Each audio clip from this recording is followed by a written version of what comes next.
My name is Joe Wehinger. This is Daily Ovation. Thank you for watching. In this episode, Jim Clarke walks us through some more wines, and he helps pair them with the food as we learn more about the wines, the culture, the background, the history. From this flight is the Merlust Rubicon. And this wine is from a different area of Stellenbosch. It's quite down closer to False Bay. And if you don't know where False Bay is, I know you've seen it. If you've ever watched Shark Week and you've watched a shark jumping up out of the water, that's False Bay. So this is a little bit, it's still Stellenbosch, so it's still warm, but you do get these cooling breezes. So they don't have the elevation to create balance, they use the sea. All right, those southeastern winds that are so important to South Africa's wine industry, without which there would not be an industry, because this one little corner of South Africa down by Cape Town has a totally different climate than the rest of Africa. You don't get this kind of climate, this Mediterranean kind of climate, again in Africa until you get all the way to the Mediterranean. Merlust is a property that goes back to 1680s.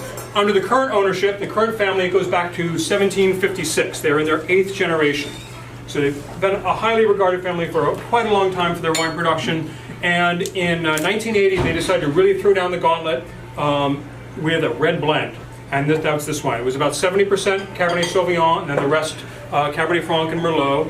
Though they're actually using some Petit Verdot and things like that. And they did that in 1980, and they called it Rubicon because if you're familiar with ancient history, Caesar crossing the Rubicon was like, we're not going back. This is the step forward. And this probably is a wine that inspired a lot of people to say, hey, Bordeaux blends, maybe that is the way to go, especially for Stellenbosch, if not South Africa in general. Vin de Constance. So, what do you do with this? I mentioned Simon van der Stel back when we were talking about Stellenbosch initially. One of the things he did, aside from founding the town of Stellenbosch, was he planted 100,000 vines in an area called Constantia. Today it is more or less a suburb of Cape Town.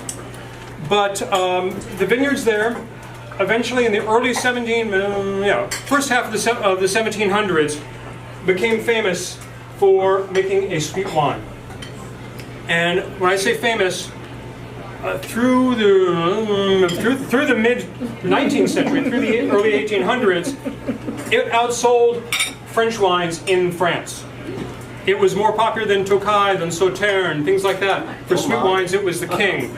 Napoleon mentions 3 wines in his memoirs. He mentions Champagne because he's Napoleon, and of course he had Champagne. He mentions Chambertin, so the pinnacle, the Grand Cru Burgundy, and he mentions Constantia.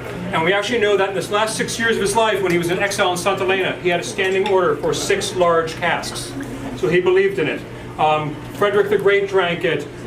Jane Austen wrote about it. Charles Dickens wrote about it. It really was the most esteemed, one of the most esteemed wines in the world. And what happened? Well, several things happened. Well, first was phylloxera, which hit South Africa. If you're familiar with it, it's an aphid that just destroys the vines. It hit South Africa particularly hard. There was also a change in style because sweet wines became less popular. One big thing that happened actually was in 1856. The tariffs were changed between France and England, and French wine became cheaper in England, which was because the connection with the Cape was the main import point for South African wines. So suddenly the wines became more expensive. So several things happened, and then the terrible history of South Africa in the 20th century. So